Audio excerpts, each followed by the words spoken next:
कृष्णदास जी ठाकुर जी के सामने बैठ करके पद गा रहे थे।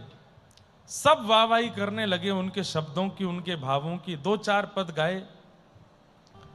पीछे बैठे सूरदास जी शांत बैठे हैं। कृष्णदास जी उनके पास गए और सूरदास जी को प्रणाम करके कहा, आप हमारे बड़े गुरु भाई हैं, ठाकुर जी की सेवा कर रहे हैं, अपनी वाणी से कोई त्रुटि तो नहीं हो रही हमसे? तो सूरदास जी ने, अब इसको आप लोग ये मत सोचिएगा कि सूरदास जी ने यहां पर ईर्ष्यावश ये बात कही है, नहीं। अब क्यों कही है ये आपको बाद में पता चलेगा। क्या कहा सूरदास जी ने? बोले, तुम्हारी जितनी भी छाप हैं, तुम्हारे जितने भी पद हैं, उनमें हमारी नकल दिखाई देती है। तुम जितने भी पद गाते हो, जितने भी पद की रचना करते हो, वो सारे पद मेरे पदों से मिलते जुलते हैं। अब भाई कोई सीनियर कलाकार है और वो जूनियर को अगर ऐसे बोल दे तो थोड़ा अटपटा तो लगता है। उत्साहवर्धन करने की जगह आप ऐसे बोल रहे हो। कृष्णदास जी हाथ जोड़ के बैठे थे। सूरदास जी बोले, देखो तुम्हारा वो पद, उसकी छाप देखो हमसे वहां मिलती है, वो वाला पद उसकी छाप वहां मिलती है, ये वाला पद उसकी छाप वहां मिलती है। इस प्रकार से सारे पदों को बता दिया कि सब हमारी नकल है। कुछ अलग लिखने का प्रयास करो, थोड़ा परिश्रम किया करो, थोड़ा जो है चिंतन किया करो, थोड़ा हमसे अलग लिखने की कोशिश करो। कृष्णदास जी बोले, कोई बात नहीं सूरदास जी, मैं प्रयास करूंगा।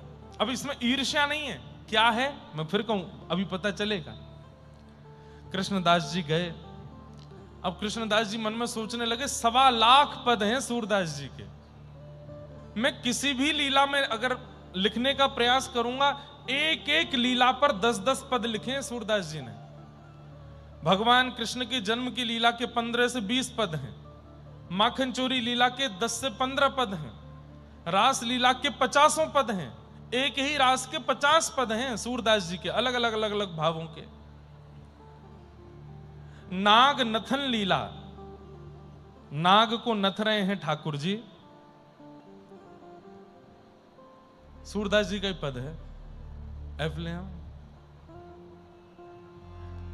तांडव गति मुंडन पर, तांडव गति मुंडन पर, तांडव गति मुंडन पर, तांडव गति मुंडन पर, तांडव गति मुंडन पर, तांडव गति मुंडन पर, निरतत बनवारी, तांडव गति मुंडन पर, तांडव बनवारी, तांडव गति मुंडन पर, तांडव गति मुंडन पर, निरतत गिरधारी, तांडव गति मुंडन पर, निरतत गिरधारी, पम पम पम पग धरत, पम पम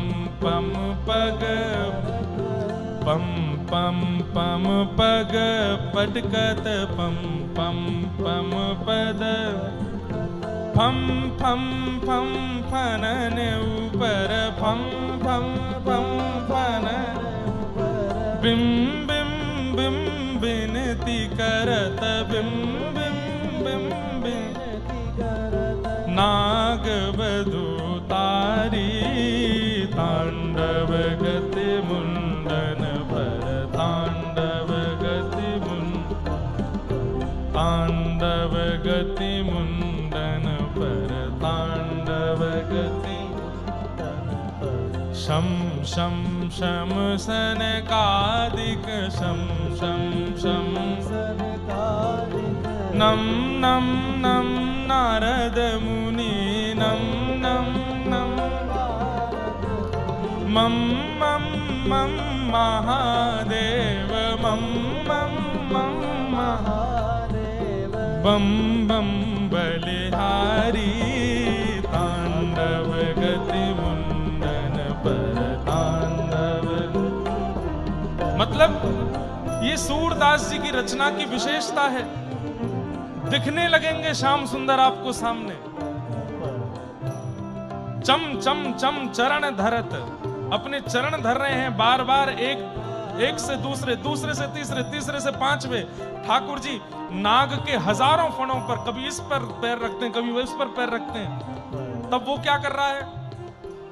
बिम बिम बिम विनती करत, विनती कर रहा है कि हे नाथ मुझे छोड़ दीजिए, नाग बधु तारी।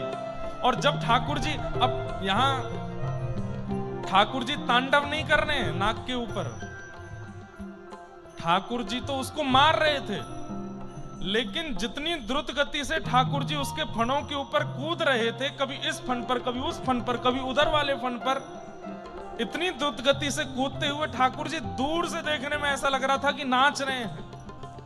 आकाश में नारद जी मृदंग लेकर के आ गए हैं, महादेव वीणा बजाने लगे हैं, सरस्वती अलाप लेकर के गा रही हैं, नारद आदि मुनि सब बैठ करके सुंदर वादन कर रहे हैं, और 33 कोटि देवता ऊपर से पुष्प वर्षण कर रहे हैं।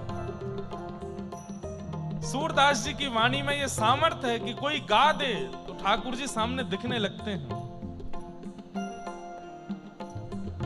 बम बिम बिम विद्याधर, बिम बिम बिम दम दम दम देव सकल दम दम,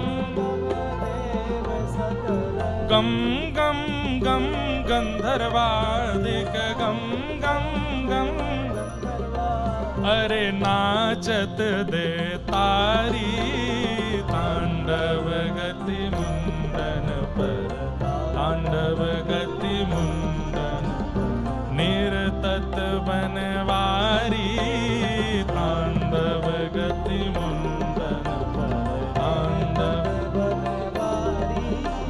सूरदास प्रभु की वाणी, सूरदास प्रभु किम किम किन्हु न जाने, किम किम किन्हु न जाने, किम किम किन्हु न जाने,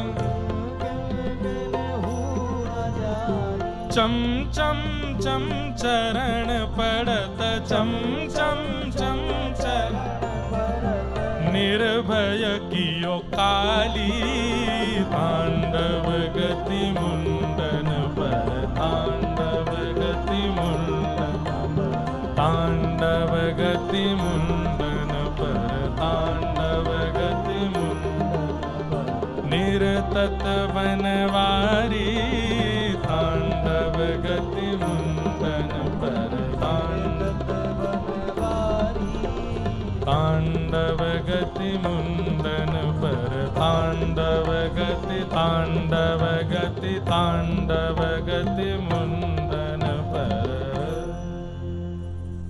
सूरदास प्रभु की वाणी, सूरदास जी की वाणी सामान्य नहीं है महाराज जी। एक और सुंदर बात, ये कालिया नाग नथन लीला जो है, इसके पीछे एक रहस्य और है जो श्री जयदेव गोस्वामी बताते हैं।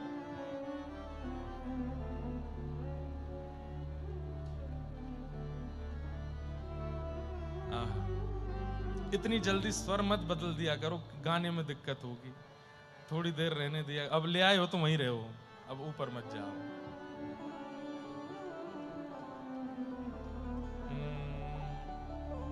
कालिय विषधार गंजन जनरंजन, जनरंजन। अब यहां जयदेव महाप्रभु कह रहे हैं कि कालिय विषधर गंजन जनरंजन है, कि कालिया नाग के फण के ऊपर ठाकुर जी जब नृत्य कर रहे हैं तो जनों का रंजन हो रहा है, सब खुश हो रहे हैं। लेकिन भागवत जी खोल के देखते हैं तो वहां पे सब रो रहे थे। यशोदा मैया तो मूर्छित होकर के गिर पड़ी है, जैसे पता चली कि लाला कालिया नाग पे चढ़ गया है। तो फिर जनरंजन कैसे हुआ? एक और सखा आ गए हैं, तीन तो अब देखो वो भी दिगंबरा बोलते हुए आ रहे हैं। दिगंबरा आ जाओ भैया, आ गए हो तू, तेरी प्रतीक्षा कर रहे हम सब रे। अद्भुत है भैया।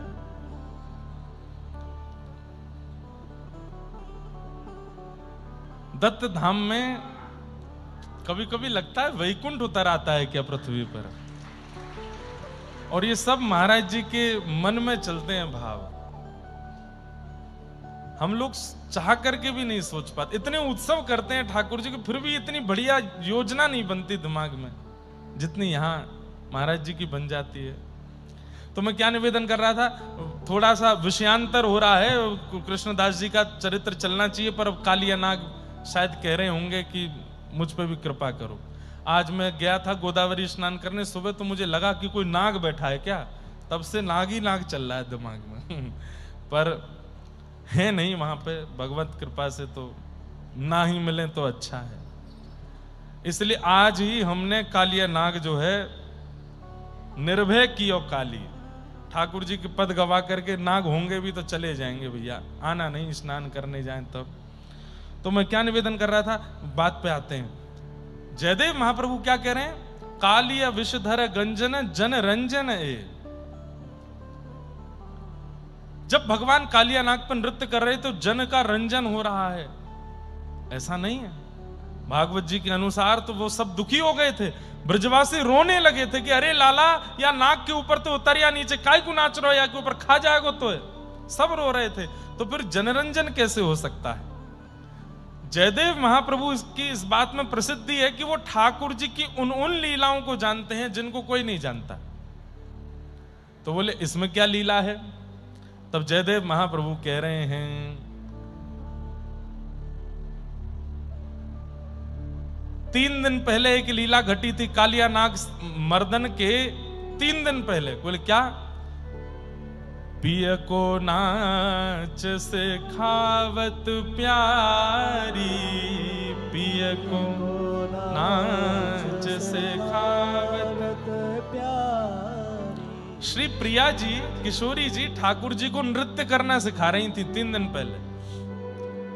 कैसे हाथ करने चाहिए, कैसे चरण करने चाहिए, कैसे मुख की आकृति बनानी चाहिए, कैसे नेत्रों की भंगिमा होनी चाहिए, सब ठाकुर जी को सिखा रही थी। सिखा दिया, सुबह से शाम तक सिखाया। शाम को किशोरी जी बोली अब सीख लिया, अब मैं बैठ करके देखूंगी, आप नृत्य करके दिखाओ। तो ठाकुर जी बोले 2 दिन रुक जाओ। बोले क्यों।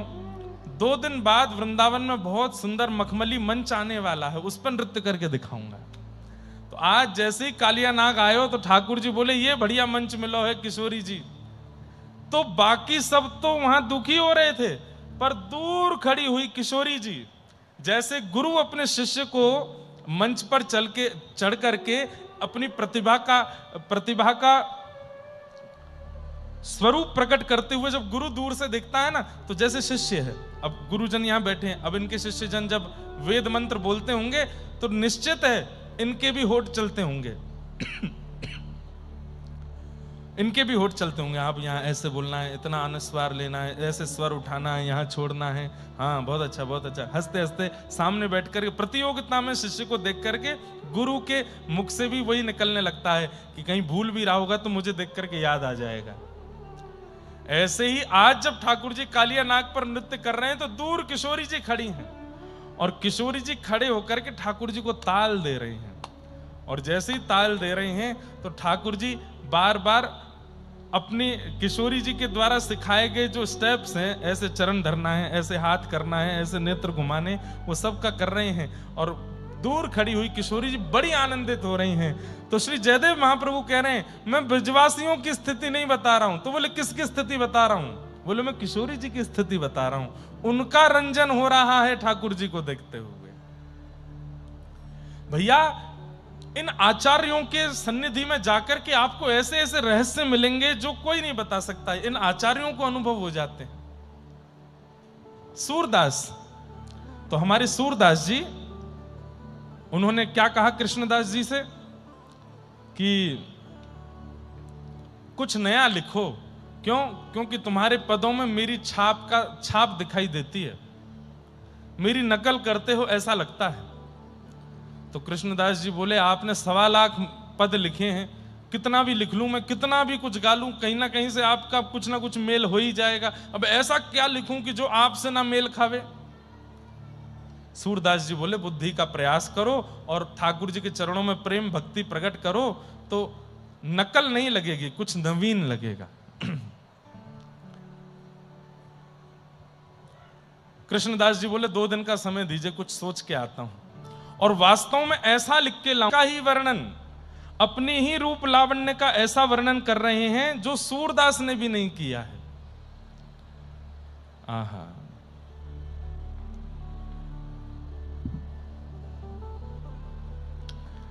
आवत बने कान गोप, आवत बने कान गोप, बालकन संग चेचुकी खुर रेणु चुरित अलकावली,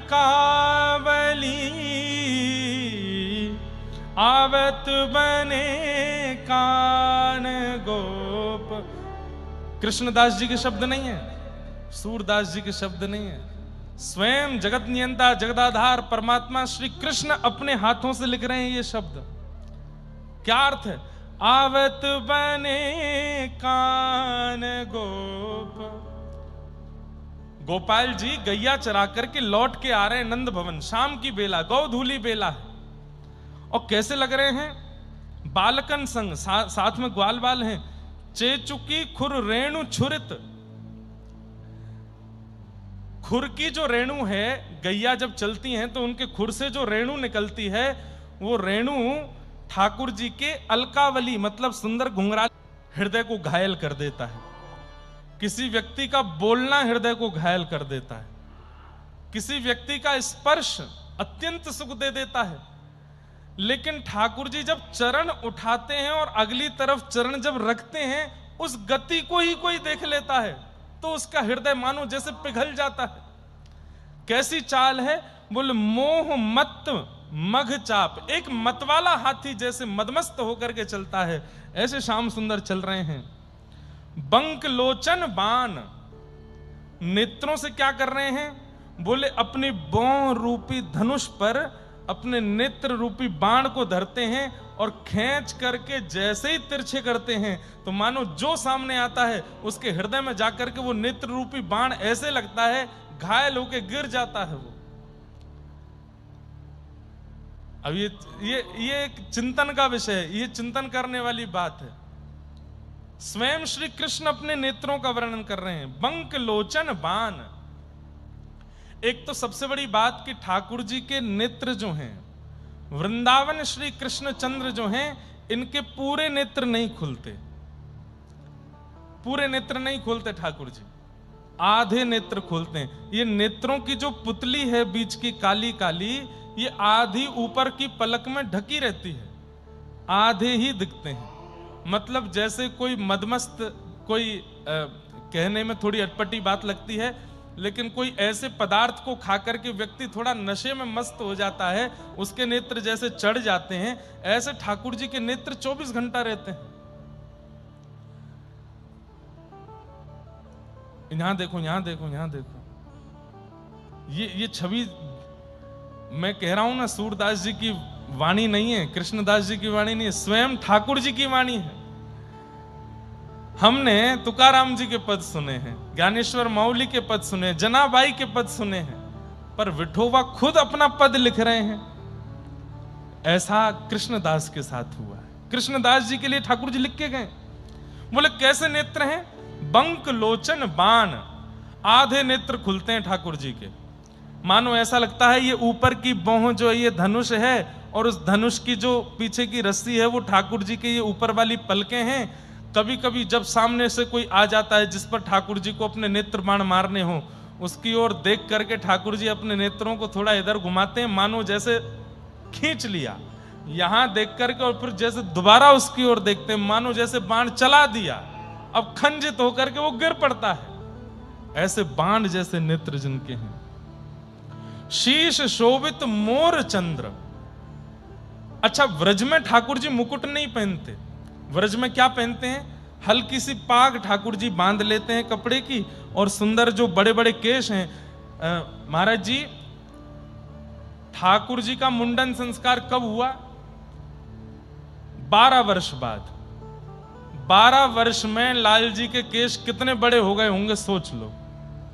12 वर्ष कोई बालक अगर अपना मुंडन नहीं करे जन्म से, एक तो जन्म के बाल कैसे होते हैं, घुंघराले, और वो घुंघराले केश बड़े होते होते होते होते कई बालक देखे हैं 2-2 3-3 साल उनके मुंडन नहीं होते, ऐसे ऐसे घुंघराले केश हो जाते, इतने सुंदर लगते हैं। ठाकुर जी के 12 वर्ष तक मुंडन नहीं हुआ। जब मथुरा में कंस वध किया उसके बाद जब सांदीपनि विद्यालय पढ़ने के लिए गए तब ठाकुर जी ने मुंडन कराया अपना, और चौड़ी चोटी रखी। तो इतने लंबे केश हैं कि ठाकुर जी की जो कद है, जो हाइट है, उससे बड़े तो बाल हैं ठाकुर जी के, ऐसे केश हैं।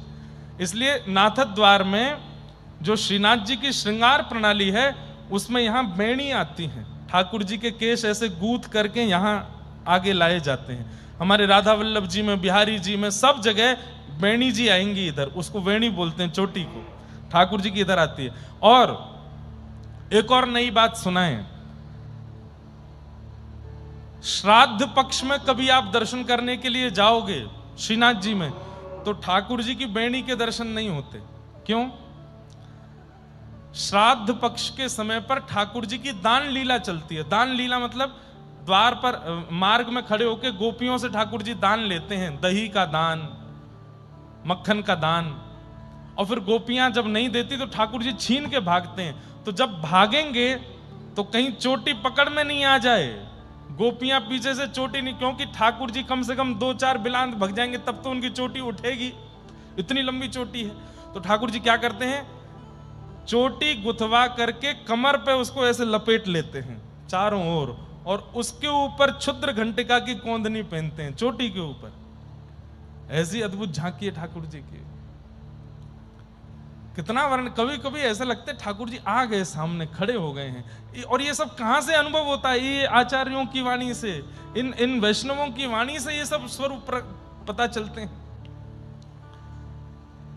आहा, शीश शोभित मोर चंद्र, सुंदर घुंघराले केशों को गूंथ करके ठाकुर जी एक यहाँ जूड़ा जैसा बना लेते हैं, उस पर एक पाग बांध देते हैं, उसमें एक मोर पिच्छ लगाते हैं। वैसे ठाकुर जी को प्रिय एक मोर पिच्छ नहीं, 5 मयूर पिच्छ का एक पेच बनता है, उसको ठाकुर जी पहनते हैं, जो ऐसे खुल जाए, उसको ठाकुर जी धारण करके रखते हैं। आहा, उदित उडुराज सुंदर शिरोमणि भदन, निरक फूली नवल युवती कुमुदावली। आहा, सूरदास जी का दिमाग घूमना चाहिए, ऐसे शब्द लिखे हैं ठाकुर जी ने। क्या लिख रहे हैं? बोले जिस प्रकार सूर्य के प्रकट हो जाने पर, सूर्य के उदय होने पर बंद जितने भी पुष्प हैं वो अपनी अपनी कलियों को खोल करके खिल जाते हैं, ऐसे ही श्याम सुंदर जब गौचारण करके लौटते हैं, मुख पर रज लगी होती है, सिर में सुंदर मोर पिच्छ लगा है, और जैसे ही वृंदावन में प्रवेश करते हैं तो मुरझे हुए फूलों की तरह सब गोपियां रहती हैं। ठाकुर जी जब चले गए, जैसे ही लौट करके आते हैं, समस्त गोपियों के मुखमंडल प्रसन्नित हो जाते हैं, आनंदित हो जाते हैं, गोप ग्वाल सब खुश हो जाते हैं। जितने भी लोग ठाकुर जी की गौचारण लीला में नहीं जा पाए वे सब आनंदित हो जाते हैं ठाकुर जी को वापस आता देख।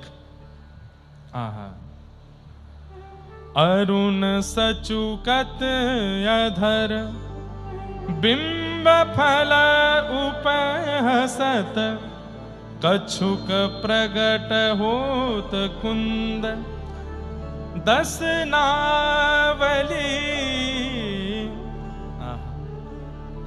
अरुण सकुचत अधर, धीमे धीमे ठाकुर जी के अधर यानी कि होठ वो खुल रहे हैं। जब आकर के गोपियों को हंसता हुआ देखते हैं तो हल्की सी मुस्कान तो है, लेकिन जब और समीप आते हैं और गोपियों को, व्रजवासियों को प्रसन्न मुद्रा में देखते हैं तो ठाकुर जी के मुखमंडल पर और थोड़ी प्रसन्नता आने लगती है। और जैसे ही प्रसन्नता आते ही वो मुख खुलता है, थोड़े थोड़े ठाकुर जी की दंतावली का दर्शन होने लगता है। आहा, स्वर्ण कुंडल तिलक भाल बेसरी निकसनाल, कंठ कौस्तुभ मणि सुभग त्रिवला बली। कानों में सुंदर स्वर्ण के कुंडल पहने हुए हैं, माथे पर सुंदर तिलक धारण किया है ठाकुर जी ने, नाक में बेसर पहनी है, नक बेसर पहनी है, कंठ कौस्तुभ मणि धारण करी हुई है, और त्रिभलावली, त्रिभलावली मतलब 3 अंग से जो टेढ़े हैं, ऐसे त्रिभलावली, चरण टेढ़े, कमर टेढ़े और गर्दन भी टेढ़ी, और ऐसे करते हुए ठाकुर जी जब चलते हैं त्रिभंग लली बनकर के, आहा कितने सुंदर लगते हैं। आहा। कर मुरली का अखिल मोहित गोपिका जन मनसी, गंधित प्रेमावली। अपने अधर पर जब मुरली को धारण करते हैं, गोपिकाओं के जनमन का जब हरण कर लेते हैं ठाकुर जी। कटि क्षुद्र घंटिका कनक हीरा मई, नाभि अंबुज वलित भृंग रोमावली। और अंत में क्या लिख रहे हैं? आहा। पीत के सई पाट धार, धार सुंदर अंग अंग, बजत नूपुर गीत भरत शब्दावली।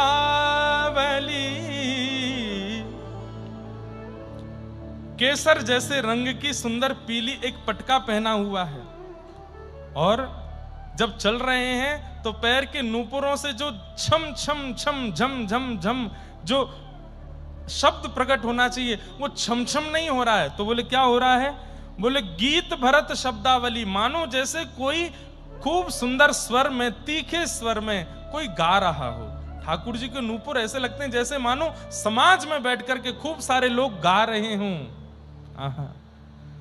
कृष्ण दास बलि गिरधर,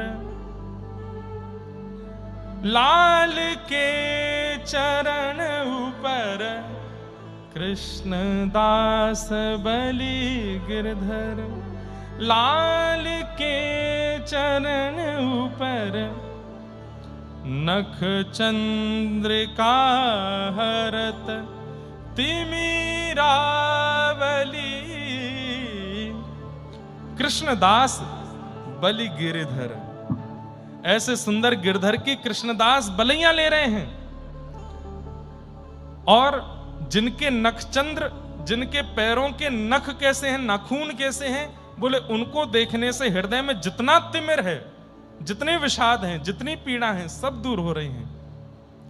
ऐसे श्री कृष्ण का मधुर रूप का वर्णन यहां हो रहा है। आबत बन कान गोप, बालकन संग धेनु चरात। सुंदर पद रचना करके रात्रि में बैठ करके ठाकुर जी लिख करके सारे पद और वहां से चले गए। सुबह सुबह जब उठे कृष्णदास जी, और जैसे ही अपनी उस किताब को खोला, रोज बैठते थे आज क्या लिखूं, कुछ तो लिखूं सूरदास जी को सुनाने के लिए, लेकिन कोई शब्द ऐसा सुनाई नहीं देता। आज जैसे ही किताब खोली तो उसमें से चंदन की सुगंधी आ रही थी। आज किताब मानो ऐसी लग रही थी जैसे मानो कोई रुई का फोहा उठा लिया हो, इतनी अद्भुत उसके प्रति भावना प्रकट हो रही थी। और जैसे ही खोल करके देखा, इतनी सुंदर लेखनी, इतनी सुंदर लिखाई में एक सुंदर पद लिखा है। कृष्णदास जी ने पूरा पद पढ़ने के बाद नीचे जब छाप देखी, अपनी छाप का जब ये पद देखा, कृष्णदास जी बोले भैया ऐसा पद मैं तो कभी रच नहीं सकता। दौड़े दौड़े मंदिर गए, जाके जैसे ही श्रीनाथ जी के दर्शन किए, श्रीनाथ जी मंद मुस्कुरा रहे हैं, कृष्णदास जी की ओर तिरछी नजर से देख रहे हैं और अपनी भौं उठा के पूछ रहे हैं कैसा लगो भाव। कृष्णदास जी बड़े प्रसन्न, बोले आप लिख करके गए? बोले हाँ, जाओ सुना दो सूरदास जी को। कृष्णदास जी गए, सूरदास जी से जाकर के बोले, सब लोग यहां देखो, सूरदास जी से जाकर के बोले मैंने पद लिख लिया है आपको सुनाने के लिए। सूरदास जी बोले अच्छा सुनाओ। कृष्णदास जी सामने बैठे गाने लगे। आवत बन कान गोप बालकन संग चेचुकी खुर रेणु छुरत अलकावली मोह मत माघ चाप बक लोचन बान शीश शोभित मोर चंद्रावली। और सब बात कहते हुए अंत में बोले, हृदय कृष्णदास बलि गिरधरन लाल की चरण नख चंद्रिका हरत तिमिरावली। सूरदास जी कान देकर के सुन रहे थे, और जब मुखमंडल सन्मुख आया तो नेत्रों से झरझर आंसू गिर रहे हैं। और आंसू पहुंच करके सूरदास जी ने सबसे पहला बात क्या कही? कृष्णदास बोले, जी तुम क्या, तुम्हारे पिताजी भी ऐसे पद नहीं लिख सकते? किसने लिखा है जल्दी बताओ। तुम क्या, तुम्हारे पिताजी क्या, तुम्हारे दादाजी क्या, तुम्हारे नाना जी क्या, तुम्हारा पूरा खानदान ऐसे पद नहीं लिख सकता? किससे लिखवा के लाए हो? सही सही बताओ। कृष्णदास बोले, ये भी कोई बात है? अगर कोई पद लिख दो तो आप कहते तो मेरी नकल कर रहे हो, और आज जैसे तैसे मैं पद लिख करके लाया हो तो कह रहे हो मेरे पिताजी भी नहीं लिख सकते।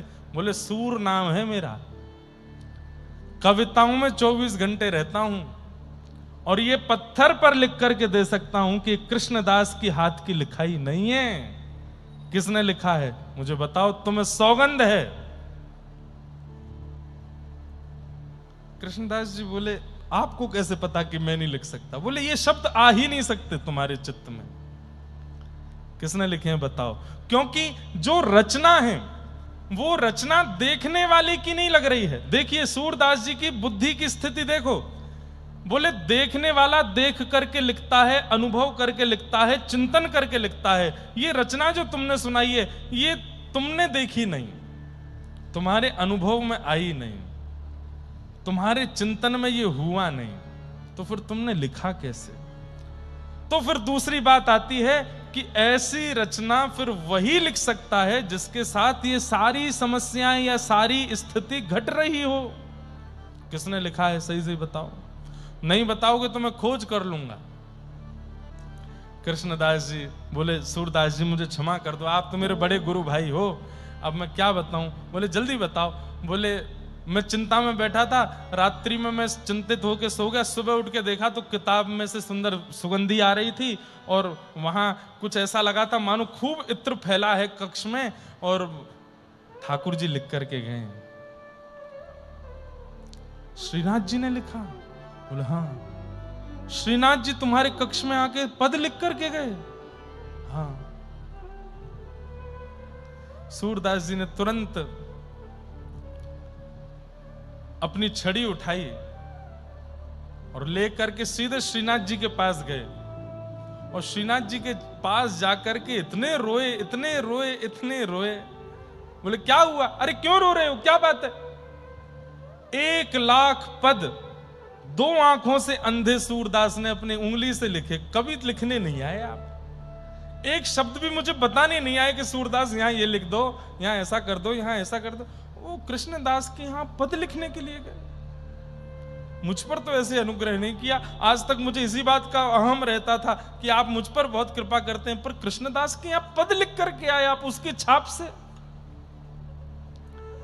तब ठाकुर जी ने कही, देखो तुम गुस्सा नहीं हो, मैं तो जा रहा हूं, आपकी शरण छोड़ रहा हूं, अब मैं बरसाने रहूंगा, श्री जी के पास रहूंगा, किशोरी जी की शरण में रहूंगा। बहुत गाली है, 1,00,000 पद बहुत हो गए आपके, अब आपको समर्पित, मैं तो जा रहा हूं। ठाकुर जी बोले, अरे नहीं नहीं नहीं, रुको ना, तुम्हारा संकल्प 1,25,000 पद का था। बोले, हाँ। इतने लिख नहीं पाओगे, उससे पहले मैं तुमको ले जाऊंगा गोलोक धाम। सूरदास जी बोले, ये सुन के तो मुझे और कष्ट हो रहा है, मेरे संकल्प की भी पूर्ति नहीं होने दोगे आप? ठाकुर जी बोले, पूरी बात तो सुनो। बोले, क्या? कृष्णदास के लिए 1 पद लिखा, 1,00,000 तुमने लिख दिए, जो बचे 25,000 हैं वो मैं ही लिखने आऊंगा। इसके लिए 1 पद लिखा है, तुम्हारे लिए 25,000 पद लिखूंगा, और सूर श्याम की छाप से जितने भी पद हैं सूरदास जी के, सब ठाकुर जी ने लिखे। मुझे ये बात बोलने में रोंगटे मेरे खड़े हो रहे हैं कि ठाकुर जी का यश मैं गाऊं। ठाकुर जी का यश तुकाराम जी गा रहे हैं, ठाकुर जी का यश जनाबाई गा रही है, ठाकुर जी का यश ज्ञानेश्वर माउली गा रहे हैं, ठाकुर जी का यश दत्तदास महाराज जी गा रहे हैं, ठाकुर जी का यश हमारे वैदिक गुरु जी गा रहे हैं, हमारे कृष्णा जी गा रहे हैं, मैं गा रहा हूं, आप सब गा रहे हो, समझ में आता है। पर ठाकुर जी का यश ठाकुर जी गा रहे हैं, मतलब अब सोचो, मैं गाता अच्छा लगूंगा ना, सुंदर अति ध्यान उभे विटेवर। अब स्वयं पंढरीनाथ गाने लगे, सुंदर अति ध्यान उभे विटेवर। कितना लगेगा ना, अपने अपने यश खुद ही गा रहे हो। लेकिन कई बार ठाकुर जी के मन में भाव आता है, मेरे यश गान से, मेरे यश श्रवण से जीव का उद्धार होता है।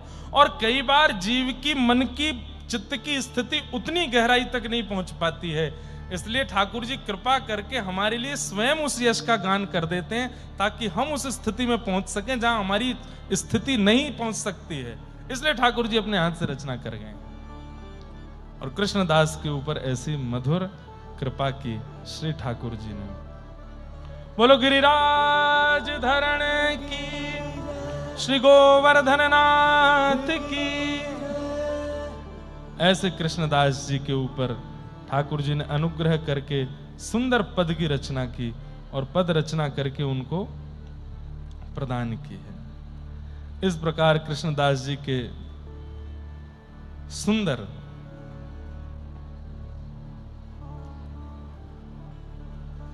भाव के प्रति स्वरूप प्रतिफल में ठाकुर जी ने एक कृपा की। अब कृष्णदास जी के जीवन में एक मोड़ आया, जो संभवतः लगभग सब भक्तों के जीवन में आ ही जाता है। 95%, 5% नहीं कहूंगा, पर 95% तो भक्तों के जीवन में यह मोड़ आता है। और वो मोड़ कैसा था कि कृष्णदास जी अधिकारी हैं श्रीनाथ जी मंदिर के। तब आपका मन एक गंगाबाई नाम की एक दासी आती थी और उसके प्रति, अब ये तो हम नहीं कहेंगे कि दोष बात है, इनका तो कोई गुणी भाव ही होगा उनके प्रति। वो आती थी, वहां सेवा करती थी, ये उनसे चर्चा करते थे और चर्चा करके इनके बारे में फिर अपयश जैसा पूरे गोवर्धन में होने लगा। एक दिन किसी बात पर गोसाई श्री विठलनाथ जी ने इनको हल्की सी डांट लगा दी। मतलब वल्लभाचार्य जी के पुत्र गोसाई विठलनाथ जी, उन्होंने किसी बात से इनको थोड़ा सा डांट दिया।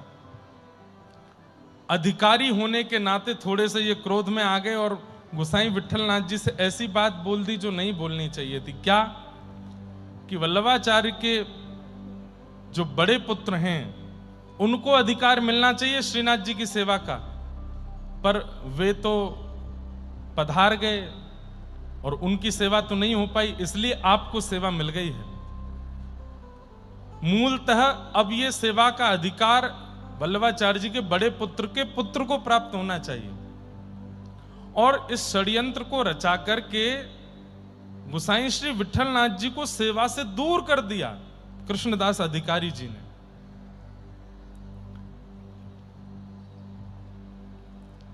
विषय थोड़ा समझने का है, अब पूरा पुष्टि मार्ग समझना पड़े तो ये बात पूरी समझ में आवे, लेकिन फिर भी आप धीमे धीमे भाव से समझना। गंगाबाई के नाम से कुछ गलत कह दिया था और जिससे कृष्णदास जी को पीड़ा हुई और उन्होंने मन में ठान लिया कि श्रीनाथ जी की सेवा से आपको दूर नहीं किया तो मैं भी कृष्णदास अधिकारी नहीं। और इन्होंने वल्लभाचार्य जी के प्रथम पुत्र, उनके पत्नी से बात करके कि आपके पुत्र का अधिकार है श्रीनाथ जी की सेवा में, आप अपने अधिकार को क्यों नहीं मांगती हो। और इन्होंने भीड़ इकट्ठी करके और पूर्ण रूप से गोसाई श्री विठलनाथ जी को ठाकुर जी की सेवा से दूर कर दिया और वल्लभाचार्य जी के प्रथम पुत्र के पुत्र सेवा में रहने लगे। लेकिन इस बीच भी बहुत सुंदर कथा आती है। गोसाई श्री विठलनाथ जी का चरित्र जब सुनते हैं तब वहां पर विठलनाथ जी श्रीनाथ जी से दूर रहते थे, गिरिराज जी में ही। दर्शन करने की अनुमति नहीं थी, मंदिर जाने की अनुमति नहीं थी, तो वहीं बैठे बैठे बस रोते रहते थे, विरह में रहते थे। ठाकुर जी मुझ पर कृपा करो, मैं आपकी सेवा से दूर हो गया। ठाकुर जी को भी इनकी याद आती थी, क्या करें कैसे करें, कैसे पुनः मिलें गुसाई जी से। तो क्या करते थे, आज पान मनोरथ भी हुआ है, व्यास मंच पर खूब सारे पान लगे हैं। श्रीनाथ जी को नित्य 100 पान का भोग लगता है, 100 पान पाते हैं, ज्यादा भी हो सकते हैं, मैं कम बता रहा हूं। तो नित्य 100 पान तो ठाकुर जी की सेवा में जाते ही जाते हैं। तो जो पान की सेवा ठाकुर जी के पास जाती थी, गुसाई श्री विठलनाथ जी की बड़ी याद आती थी ठाकुर जी को। तो क्या करें, कैसे करें? तो जो पान बीड़ा आता था उसको पाने के बाद ठाकुर जी की जो यहां से थोड़ी सी लालिमा पीक जैसी आती थी, उससे ठाकुर जी पत्र लिखते थे, श्रीनाथ जी पत्र लिखते थे गुसाई श्री विठलनाथ जी को, और वो पत्र जैसे तैसे करके गुसाई जी तक पहुंच जाता था। गुसाई जी के सामने जब पत्र आते, पत्तल आती, खोल करके देखते तो उसमें जैसे मानो पान की जो लालिमा है उससे लिखा हुआ पत्र होता था, और ठाकुर जी उसमें लिखते थे, गुसाई जी मोए आपकी बड़ी याद आवे, आप मुकू ऐसे नहलायो करते, आप मुकू ऐसे पवायो करते, आप मुकू ऐसे पोशाक पहनाते, मुकू बड़ी याद आ रही है, आप मेरी सेवा में दोबारा कब आओगे? ऐसे करके ठाकुर जी पत्र लिख करके भेजते गुसाई जी को। और गुसाई जी पत्र पढ़ के इतना रोते, इतना, उसके ऊपर पूरा एक ग्रंथ है ठाकुर जी और गुसाई श्री विठलनाथ जी की आपसी वार्ता के ऊपर। एक दिन मैं जरूर सुनाऊंगा, वो भी पूरा विषय सुनाऊंगा, ठाकुर जी कैसे पत्र लिखते थे। अपराध हुआ, वैष्णव अपराध हुआ कृष्णदास जी के द्वारा, और इस अपराध की स्थिति ऐसी बन गई कि एक बार कृष्णदास जी को एक बहुत बड़े सेठ ने कहा कि हम श्रीनाथ जी के लिए कुआं खुलवाना चाहते हैं यहां पर गोवर्धन में, कितने रुपए में हो जाएगा? तो बोले कि 300 रुपया लगेंगे, जबकि उस समय में 200 रुपए में ही कुआं खुद जाते थे। आपने 100 अधिक बता करके 300 रुपए में करवाया, और जब कुआं खुद गया तो देखने के लिए आप गए थे कि कैसा बना है, देख ही रहे थे, तभी पैर फिसला और श्री कृष्णदास जी उसमें गिर गए और वहीं मृत्यु हो गई। अब सोचिए कितना सुंदर चरित्र चलता आ रहा था अभी तक कृष्णदास जी का, कितनी सुंदर उन पर कृपा और सुंदर भाव बने आ रहे थे, लेकिन अचानक से अंत कैसा हुआ? क्यों? दुर्जन संग न दे विधाता, ताते भलो नरक को बासा। एक दुर्जन व्यक्ति का संग जब जीवन में आता है तो हमारे जीवन की सारी स्थितियां बिगड़ने लग जाती हैं। बंधुओं, जिस व्यक्ति के संग आने से, जिस व्यक्ति के समीप आने से, जिस व्यक्ति के जीवन में आने से ठाकुर जी के प्रति समीपता बढ़ रही हो, उस व्यक्ति को ही सन्निकट रखिए। लेकिन जिस व्यक्ति के जीवन में आते ही पहले जैसी भक्ति नहीं बनी, पहले जैसे भाव नहीं बने, पहले जैसा प्रेम नहीं ठाकुर जी से, तो निश्चित है कहीं दुर्जन का संग तो नहीं हो गया आपसे। गंगाबाई जिनसे कृष्णदास जी की मित्रता हो गई थी, वो कोई दुर्जन थी ऐसा नहीं कहेंगे, लेकिन हां कृष्णदास जी की भक्ति में विक्षेप आ गया था। इसीलिए उन्होंने गुसाई श्री विठलनाथ जी जो कि गुरुपुत्र हैं, उनके प्रति दोष भाव रखा और उनको ठाकुर जी की सेवा से दूर कर दिया। ऐसी लीला हुई और आप कुएं में रिपट के गिर गए और प्राणांत हो गया। अब प्राणांत तो उनका कुएं में गिर के हुआ, सब गोवर्धन के लोग आपस में चर्चा करने लगे, और चर्चा करते करते करते बात ये बन गई क्या कि कृष्णदास जी तो भूत बन गए हैं, क्योंकि उनकी अकाल मृत्यु हुई है। और ऐसी भ्रांति आज भी है हम लोगों में कि अकाल मृत्यु जिनकी होती है वो प्रेत बन जाते हैं या भूत बन जाते हैं। अब तो स्थिति हो गई कि 6:30 बजे के बाद गोवर्धन में कोई घूमता ही नहीं है। उस समय की बात है, 500 वर्ष पुरानी। सब लोग अपने घरों में बैठ जाते हैं। बोले क्यों? कृष्णदास भूत बन के घूमते हैं पूरे गिरिराज जी में। मतलब जीते जी भी अंतिम समय में अपयश जैसा हुआ और मृत्यु के बाद भी अपयश जैसा ही रहा। लेकिन गुसाई श्री विठलनाथ जी के मन में ये, जब उनको ये बात पता चली तो उन्होंने कहा कृष्णदास को मैं बहुत समीप से जानता हूं, हमारे पिताजी के शिष्य हैं वो। श्रीनाथ जी की बड़ी सेवा करी, तभी उनको अधिकारी पद मिला था। कृष्णदास अधिकारी कहा जाता था। निश्चित ही ऐसी बात तो नहीं हो सकती कि वो प्रेत बने हो। मैंने देखा है कृष्णदास गाते थे और सामने श्यामा श्याम नृत्य करते थे। ठाकुर जी अपनी कलम से उनके यहां पद लिखने गए थे। ऐसा उनके साथ नहीं हो सकता। तब वृंदावन में यह बात पहुंची और उस समय वृंदावन में स्वामी श्री हरिदास जी महाराज, हितरिवंश महाप्रभु, श्री हरिराम व्यास जी, रूप सनातन गोस्वामी, ये सब वृंदावन में निवास करते थे। और तब बिहारी जी, राधा वल्लभ जी आदि आदि, राधारमण आदि सब प्रकट हो चुके थे। वैसे देखा जाए तो 84 कोस में सबसे पहले प्रकट होने वाले ठाकुर यदि कोई हैं तो वो श्रीनाथ जी हैं। श्रीनाथ जी के बाद सब प्रकट हुए। अब तो श्रीनाथ जी उदयपुर में विराजते हैं। तो जब ये बात स्वामी श्री हरिदास जी, हितरिवंश महाप्रभु, हरिराम व्यास जी को पता चली तो उन्होंने कहा, कृष्ण भजन करने वाला प्रेत बन गया, ये अपयश कैसे हो सकता है? अरे एक बार भी अपने मुख से कृष्ण नाम गाया हो, वह भी प्रेत योनि में तो नहीं जा सकता। भगवान का इतना पद गाने वाले कृष्णदास प्रेत बन गए, ऐसा नहीं हो सकता।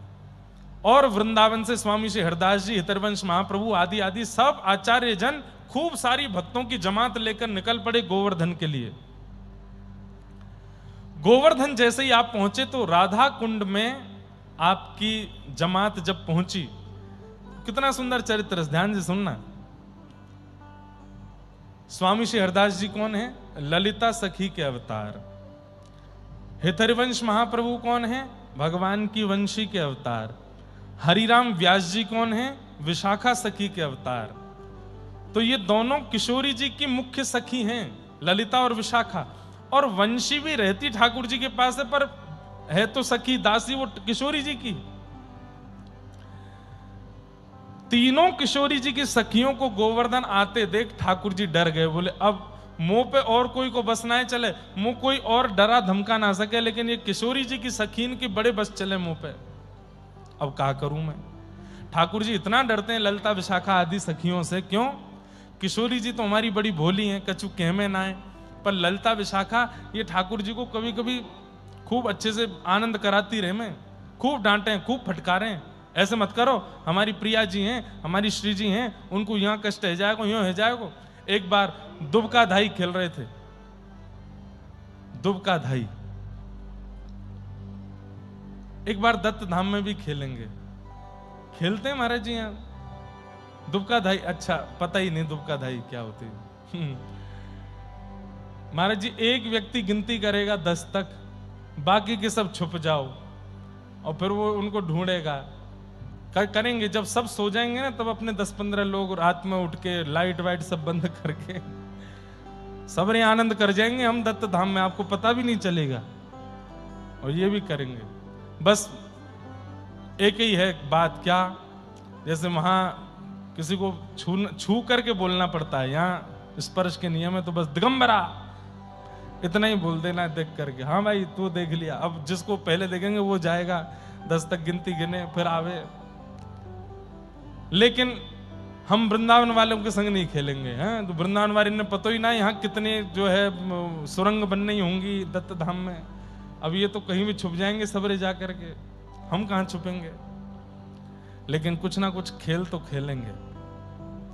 खूब सारे खेल ऐसे हैं जो ठाकुर जी खेलते हैं, उन खेलों को खेलना चाहिए। और कैसे खेलना चाहिए? ठाकुर जी की बढ़िया सेज सजा करके, ठाकुर जी को सन्मुख बैठा करके, भोग नैवेद्य धर के उनके सामने खेल खेलो, तो ठाकुर जी भी किसी ना किसी रूप में वहां आकर के उस खेल में सम्मिलित होते हैं, खेलते हैं, आनंदित होते हैं। तो एक बार किशोरी जी, सब सखियां और ठाकुर जी यही दुबका धाई खेल रहे थे। सब छुप जाओ और एक कोई 10 तक गिनती गिन के ढूंढेगा। तो जैसे ही ठाकुर जी का, किशोरी जी का नंबर आया पहले, तो किशोरी जी जैसे ही गिनती करने लगी, ललिता विशाखा गई और ठाकुर जी की तुरंत वंशी निकाल ली। बोले सुनो, बोले क्या? किशोरी जी ढूंढने आएंगी। अच्छा, ज्यादा गहरे में जाके मत छुपना, ऐसी जगह छुपना कि किशोरी जी को ज्यादा श्रम नहीं करना पड़े, थोड़ी देर में ही आप मिल जाओ। ठाकुर जी बोले ये भी कोई बात है, मैं तो छुपूंगा किसी पेड़ पे ऊपर जाके। ललिता विशाखा बोली तो फिर या तुम्हारी बंसी तोड़ देंगी हम। ऐसे करके खड़ी हो गई, अभी तोड़ते हैं। ठाकुर जी बोली आए मत तोड़ो। बोले तो फिर वचन दो, हमारी किशोरी जी जब आएंगी तो आप ज्यादा गहरे में नहीं छुपोगे। ठाकुर जी बोले नहीं छुपूंगा मैं। हाँ तो जाओ, खड़े हो जाओ। सो ठाकुर जी एक पेड़ के पीछे ऐसे खड़े हुए हैं कि किशोरी जी जैसे ही 10 तक गिनती करके मुड़ी तो तुरंत दिव्या पीतांबरी लहरा रही है। किशोरी जी धीमे धीमे गई और पीछे से जाकर के तुरंत ठाकुर जी को पकड़ लियो, पकड़ लिए। सब सखियां प्रकट हो गई। अरे बाबा, अरे किशोरी जी आप तो बड़ी हमारी माननी हो, आप तो बड़ी हमारी श्रेष्ठा हो, आपको तो ढूंढना ही नहीं पड़ा, नेक में पता चल जाए। ठाकुर जी मंद मंद मुस्कुरा रहे, हम बे आपको परिश्रम नहीं करना पड़ता, नेक में मिल जाता हूं ना मैं। किशोरी जी बोले अच्छा चलो अब आपकी बारी, आप जाओ। ठाकुर जी बोले अब मैं ऐसे सबसे पहले तुमको ही ढूंढ के दिखाऊंगा। जैसे ठाकुर जी 10 तक गिनती गिनने गए तो वहां ललिता विशाखा वहां पहुंच गई। बोले सुनो, क्या किशोरी जी दिख भी जाए तो आंख मूंद लेना, उनको नहीं पकड़ना। बोले तो एक बार तुम्हारी बात मान ले। विशाखा बोली तोड़ू बंसी अभी? नहीं नहीं यार मत तोड़ो। बोले किशोरी जी सामने भी आ जाए तो पीछे मुड़ जाना। ठीक है। अब सीधी सादी सी है हमारी किशोरी जी, एक पेड़ पे नेक 100 से ऊपर चढ़ गई और ऊपर दोनों चरण करके बैठी हैं, लेकिन किशोरी जी की चुनरी जो है वो नीचे लटक रही है। ठाकुर जी 10 तक गिनती करके जैसे ही चले, मतलब इतनी सहज है कि दृष्टि पड़ ही जाएगी। एक बार देख भी लिया और किशोरी जी को पता भी चल गया कि इन्होंने मुझे देख लिया है। जैसे ही ठाकुर जी की दृष्टि पड़ी, देखी किशोरी जी, अरे अरे किशोरी जी आप कहां हो? अरे श्यामा, अरे अरे मेरी राधा रानी तुम कहां को चली गई? बदल दिया रास्ता, कहीं और चले गए। थोड़ी देर बाद किशोरी जी को लगन लगी बेचारे श्याम सुंदर इतना परिश्रम कर रहे हैं, मैंने एक नीचे उतर के आ जाऊं, थोड़ा सा इनके आमने सामने आ जाऊं ताकि ये जल्दी से मुंह को पकड़ लें। तो जिस रास्ते से ठाकुर जी जा रहे हैं किशोरी जी वहीं सामने आकर के खड़ी हो गई और जैसे ही किशोरी जी दिखी सोई ठाकुर जी पीछे मुड़ गए। अरे श्यामाजू आप तो इतना बढ़िया खेल रही हैं, मिल ही नहीं रही, मैं तो कब से ढूंढ रहा हूं, कहां चली गई हो आप? किशोरी जी बोली मैं दिख तो गई हूं, इनको ये क्यों नहीं पकड़ रहे? किशोरी जी थोड़े और पास वाले वृक्ष पे चली गई ताकि यहां से पकड़ लें। अब जैसे ठाकुर जी को पता चलो पीछे ही आ गई हैं तो और दूर चले गए ठाकुर। अरे श्यामाजू आप तो इतनी निपुण हैं खेल में, पता ना कहां चली गई हैं? अरे मिल ही नहीं रही हैं। अब तो मुकु यमराज को ही कहना पड़ेगा, अब तो ब्रह्मा से ही कहना पड़ेगा, महादेव से ही कहना पड़ेगा, ढूंढ के बताओ श्री जी कहां है? किशोरी जी कमर पे हाथ धर के सामने आके खड़ी हो गई, बिल्कुल स्पष्ट खड़ी हो गई। और तब भी ठाकुर जी देख के, अरे श्यामाजू तुम कहां हो, मुझको दिख ही नहीं रही हो। किशोरी जी ने पकड़ करके दोनों हाथ पकड़े और पकड़ करके अपने ऊपर रख के बोली ये खड़ी मैं दिख ना रही तुमको? अरे श्यामाजू आप यहीं ठाड़ी, मैं तो ढूंढते ढूंढते परेशान है गयो। इतने में सब सखियां आई, हमारी श्यामाजू जीत गई, श्यामाजू जीत गई। ठाकुर जी पकड़ नहीं पाए। ठाकुर जी कहें बिगाड़ लियो इन्हें, ने को परिश्रम नहीं करन देंगे, ने को कहीं छुपन नहीं देंगे, हमारी किशोरी जी को नहीं पकड़ना, हमारी किशोरी जी को सब जगह इनको जिता दो।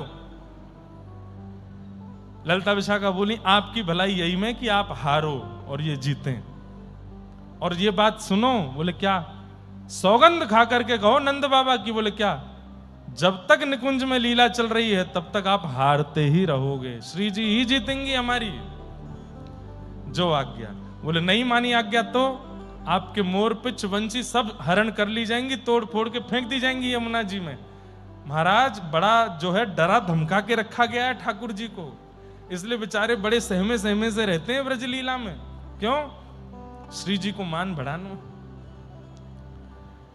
तो जैसे ही खबर पहुंची वृंदावन कि कृष्णदास प्रेत बन गए, स्वामी श्री हरदास जी, हितरवंश महाप्रभु और श्री हरिराम व्यास जी तीनों वृंदावन से आए और तीनों ने मन में विचार किया अपने नाम को गाने वाले, इनका इतना यश गाने वाले उस कृष्णदास को इन्होंने अधोगति कर दी, इन्होंने प्रेत बना दिया। अभी जाके बताती हूं। जैसे ही तीनों पहुंचे हैं राधा कुंड। यहां गुसाई श्री विठलनाथ जी श्रीनाथ जी की सेवा कर रहे थे, और सेवा करते करते श्रीनाथ जी का स्वरूप जो ऐसे विराजमान था, थोड़ी देर में ठाकुर जी के हाथ कांपने लगे, दांत कटकटाने लगे और ऐसे मुख कांपने लगा। तो गुसाई जी बोले, जय जय जय जय, कहाँ भयो आप इतना घबरा काहे को रहे हो, इतने विचलित काहे को रहे हो, कांप काहे को रहे हो, जाड़ो लग रहा हो, नहीं जाड़ो ना लग रहा हो। तो अरे ललिता विशाखा सबरी अपनी दलबल लेकर के आई हैं गोवर्धन, और या वक्त राधा कुंड पे ठाड़ी हैं, और ये सबरी आमेंगी यहाँ मेरी छाती पे चढ़ के गारी देंगी मुँह को तो बहुत डर लग रहा है। गुसाई जी आप दौड़ के जाओ, इनको वहीं रोको। ललिता विशाखा समझ गए ना, स्वामी शेरदास जी, हितरवंश महाप्रभु, ये सब ललिता विशाखा आदि सखियां ही हैं, इनको रोको। जय जय श्रृंगार तो पूरा कर दूं। बोले नहीं इतने में ही आज दर्शन दे दूंगा, आप तो जाके उनको रोको, मुझको डर लग रहा है। राधा कुंड पर सब बैठे थे और बस थोड़ी देर में ही गिरिराज जतिपुरा की ओर निकलना था, तभी गुसाई श्री विठलनाथ जी आ गए और आकर के सबको वहीं माला पहनाने लगे, वहीं प्रसाद देने लगे। जय हो स्वामी श्री हरदास जी महाराज, आप पधारे, गोवर्धन, हितरवंश महाप्रभु, हरिराम व्यास, सब लोग आए हैं, बड़ी कृपा। स्वामी श्री हरदास जी महाराज बोले, कैसे, हम तो वहीं आ रहे थे, आप यहां दौड़ के क्यों आ गए? नहीं आप लोग गोवर्धन आए हैं तो सीमा पर स्वागत होना चाहिए। बोले सीमा पर स्वागत तो होना चाहिए, पर कम से कम ठाकुर जी को पोशाक तो पूरी पहनाए आते, आधी अधूरी पोशाक में दौड़े आए। तो गुसाई विठलनाथ जी बोले, आपको कैसे पता आधी अधूरी पोशाक है? तब स्वामी श्री हरदास जी बोले, ठाकुर जी ने नहीं बताया कि कौन आए हैं गोवर्धन, उन्होंने ये नहीं कहा होगा कि हरिदास जी आए, ये कहा होगा ललिता आई है, ये नहीं कहा होगा कि हरिराम व्यास आए, ये कहा होगा विशाखा आई है। ये तो हमारा कलयुग का स्वरूप है, पर मूल रूप से तो ललिता विशाखा है, हम सब जाने। और या लाला की तो अंदर की सबरी चाल पता है हमें। और गए गिरिराज पर्वत पर जाकर के श्रीनाथ जी के सामने स्वामी श्री हरदास जी, हितरवंश महाप्रभु, हरिराम व्यास जी सब बैठ गए और ठाकुर जी को ऐसे क्रोध में भर के देखने लगे। आप कहते हैं नमे भक्त्या प्रणश्यति, मैं अपने भक्त का कभी पतन नहीं होने देता, और ये कृष्णदास प्रेत बन गया, ये खबर क्यों फैल रही है ब्रजमंडल में? श्रीनाथ जी चुपचाप ठाड़े हैं। इतने में ही ललिता जी की अंतरंग बात होने लगी, और तब ठाकुर जी ने सांकेतिक रूप से बताया, अरे भैया, मेरे नाम गाने वाला, मेरे गुण गाने वाला यदि अकाल मृत्यु में भी मरेगा, यदि दुर्घटनाग्रस्त होकर के भी मरेगा, तो भी उसकी अधोगति नहीं होगी, तो भी उसकी प्रेत गति नहीं होती, वो मेरा ही हो जाता है। मृत्यु का कारण ये निश्चित नहीं करता कि गति कैसी हुई होगी, और विशेष रूप से मेरे नाम गाने वाले की तो कभी भी गति निश्चित उसकी मृत्यु से नहीं होती। इसलिए जो कृष्णदास जी के प्रति ये भ्रांति फैली कि वो प्रेत बन गए हैं, ये सरासर मिथ्या है। आप पूरे जगत को बताइए। स्वामी श्री हरदास जी ने सबको बताया, बोले भैया मेरी ठाकुर जी से बात हो गई है, कृष्णदास जी प्रेत नहीं बने हैं। लेकिन सब आचार्यों ने कहा, बिना प्रमाण के संसार थोड़ी मानेगा, ये लोग तो यही बात कहते रहेंगे, कुआं में गिर के मरे हैं, प्रेत ही बने हैं। तब एक दिन वृंदावन और व्रजमंडल के सब वैष्णवों को इकट्ठा करके स्वामी श्री हरदास जी ये बात सबको बता रहे थे। सबने यही कहा, प्रमाण क्या है कि कृष्णदास प्रेत नहीं है? तो स्वामी श्री हरदास जी ने कहा, तुम पर क्या प्रमाण है कि वो प्रेत हैं? बोले, हम पर प्रमाण केवल उनकी मृत्यु का कारण है, वो कुएं में गिर के मरे हैं, इससे ये बात सिद्ध होती है कि वो प्रेत ही बने होंगे, दुर्घटना में मरे हैं, अकाल मृत्यु हुई है। उसी समय एक ग्वारिया दौड़ा दौड़ा आया उस सभा में, और सभा में आकर के पसीना पसीना हो गया था। गुसाई श्री विठलनाथ जी से कहने लगा, गुसाई जी गुसाई जी गुसाई जी, मैंने अभी अभी कृष्णदास जी को देखा। अब ये बात सुनकर के तो सब लोग खड़े हो गए। हम तो कह ही रहे थे कि वो प्रेत बन गए, उनको मरे हुए इतने महीने हो गए, इसको कहां से दिख गए? स्वामी श्री हरदास जी ने पूछा, कैसे मृत्यु हुई, कैसे दिख रहे थे, क्या कह रहे थे वो बताओ। बोले, वो कह रहे थे कि सत्य जाए के कह दो, मैं कहीं गयो ना हूं, मैं तो लाला के संग ही हूं। श्री ठाकुर जी और बलराम जी ने अपनी सखा मंडली में, नित्य सखा मंडली में, मधुमंगल श्री दामा तनसुका मनसुका की सखा मंडली में मुकु ले लियो है और मैं अब निकुंज में उनके नित्य सखा बन गया हूं, उनकी गैया चराऊं। और देखो बलराम जी आगे आगे निकल गए गैया लेकर के, और मैं दौड़ के जाऊं, नहीं तो हल मूसल दिखा रहे हैं, मुझको मारेंगे। स्वामी श्री हरदास जी बोले सिद्ध तो हो गया कि कृष्णदास प्रेत नहीं बना है, लेकिन भैया ये संसार के लोग हैं, ये इसमें भी ये कह देंगे कि इन्होंने अपना ही आदमी होगा जिससे बुलवा दिया है कि वो भगवान की सखाओं में मिल गए। कोई प्रमाण के लिए कोई वस्तु चाहिए जो कृष्णदास बता दें। तब पुनः कृष्णदास जी ने प्रकट होकर उसी ग्वारिया को बताया, बोले कि मैंने एक सेठ जी से 300 रुपए मांग लिए थे कुआं बनवाने के, 200 में कुआं बन गया था, 100 रुपए मैंने फलाने वृक्ष के नीचे गाड़ दिए हैं, वहां से जाके निकाल दो और सबको प्रमाण रूप में कह दो मैं प्रेत नहीं हूं, मैं ठाकुर जी के नित्य सखा बन गया हूं। जैसे ही जाकर के खोद करके पेड़ के नीचे देखा 100 रुपया मिल गया, और तब पूरे वृंदावन व्रजमंडल में सब लोगों के चित्त को शांति हुई और सब लोग आनंदित हुए कि भैया कृष्णदास प्रेत नहीं बने हैं, कृष्णदास तो भगवान के नित्य सखा बन गए। बंधुओं ये बात बहुत ध्यान से सुनिएगा, भगवत स्मरण करने वाले, भगवान नाम गाने वाले, भगवत भजन करने वाले, उनकी मृत्यु चाहे जैसे हो जाए, मृत्यु का कारण भीष्म पितामह तो बाणों की सैया पर पड़े थे, इसका मतलब वो तो बहुत तगड़े प्रेत बने होंगे? नहीं, मृत्यु का कारण निश्चित नहीं करता कि गति कैसी हुई होगी। जीवित अवस्था में वो व्यक्ति क्या करता था वो निश्चित करता है कि उसकी गति कैसी हुई होगी। मृत्यु तो कैसे भी हो सकती है, नहाते नहाते पैर के नीचे साबुन आ गया, रिपट के गिर गए, सिर लगा जमीन से मर गए। नदी स्नान करने के लिए गए, गोता जैसे लगाया, पत्थर में सिर लग गया, मर गए। मृत्यु का कारण तो कुछ भी हो सकता है। स्वयं परीक्षित जी महाराज श्रीमद् भागवत के प्रमुख श्रोता, तक्षक सर्प के डंसन से उनकी मृत्यु हुई है। वर्तमान में आप लोगों ने पता नहीं नाम सुना कि नहीं, पर श्री नारायण दास भक्तमाली जी, जिनको पूरी दुनिया मामा जी कह के बुलाती, बक्सर वाले मामा जी, सीता जी को अपनी बहन मानते थे इसलिए दुनिया उनको मामा जी कहती थी। बक्सर वाले मामा जी, उनकी कथा चल रही थी, ग्वालियर के पास में एक स्थान है वहां पर, और वहां से आप किसी जगह पदरामनी में गए थे, किसी, उस समय पर भी ये हुआ था। सब वैष्णव जगत में मातम तो छा ही गया था, बड़े बड़े संत, बड़े बड़े मंडलेश्वर आदि भी, कौन नहीं था जो मामा जी को नहीं जानता, सब जानते थे, सब प्रणाम करते थे। उस समय भी कहीं कहीं ये चर्चा हो गई थी कि इतने बड़े भक्त, इतने बड़े भगवत भक्त, सिया जी को साक्षात अपनी बहन मानने वाले, पूरा जगत जिनको मामा जी कहता था, आज तक उनके द्वारा सिया राम विवाह महोत्सव होता बक्सर में, आज भी होता। मैं एक बार कथा कर चुका, इस वर्ष भी कथा है वहां पर बक्सर में मामा जी के स्थान पर।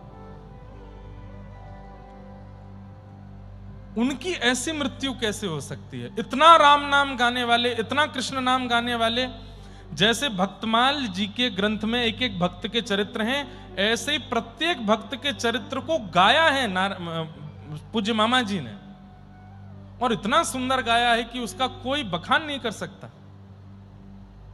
उनकी ऐसी मृत्यु कैसे हो गई, ये प्रश्न उस समय भी उठा था। तब उनके निज परिकर ने एक चर्चा सुनाई। क्या चर्चा थी?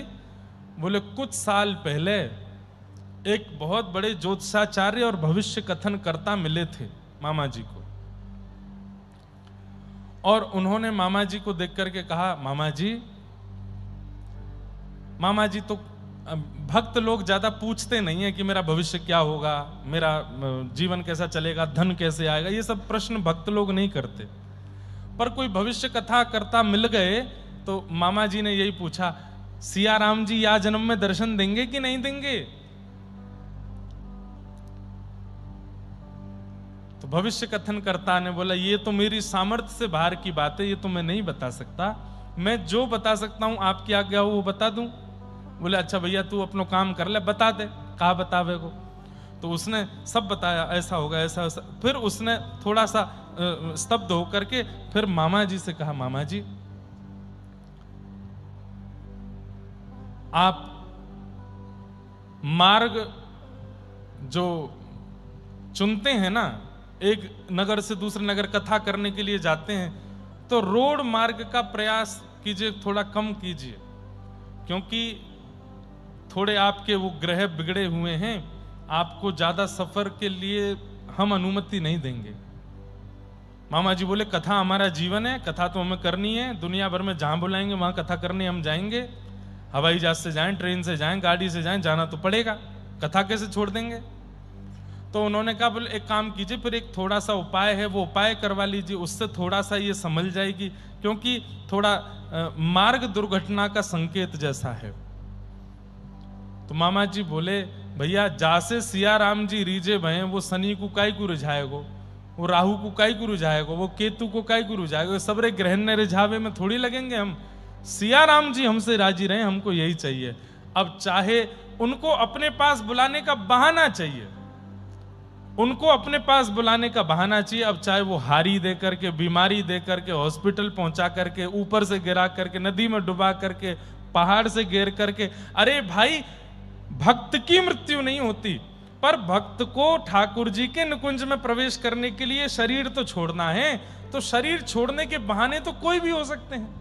अरे किसी प्रियतम को अपनी प्रियतमा से मिलना है, तो प्रियतमा से मिलने के लिए वो 100 बहाने बना लेता है, और प्रेम में इसमें दोष नहीं है, प्रेम में बहाना बनाना कोई दोष नहीं है। सिया राम जी अगर हमसे प्रेम करते हैं, किसी भक्त से प्रेम करते हैं, विठोबा किसी भक्त से प्रेम करते हैं और चाहते हैं कि वो मेरे पास आवे, तो फिर ठाकुर जी केवल बहाना मात्र निकालते हैं उसके देह के अंत का, और वो बहाना कुछ भी हो सकता है। इसलिए कभी भी व्यक्ति की मृत्यु से ही आकलन मत कीजिए कि उसकी अधोगति हुई होगी, कि वो प्रेत गति में गया होगा या सदगति हुई होगी। मृत्यु तो बहाना है, कभी भी निकल सकती है ठाकुर जी के पास पहुंचने का।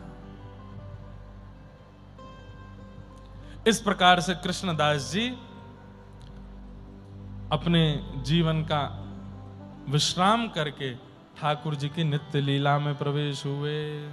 बोलो भक्त वत्सल भगवान की जय।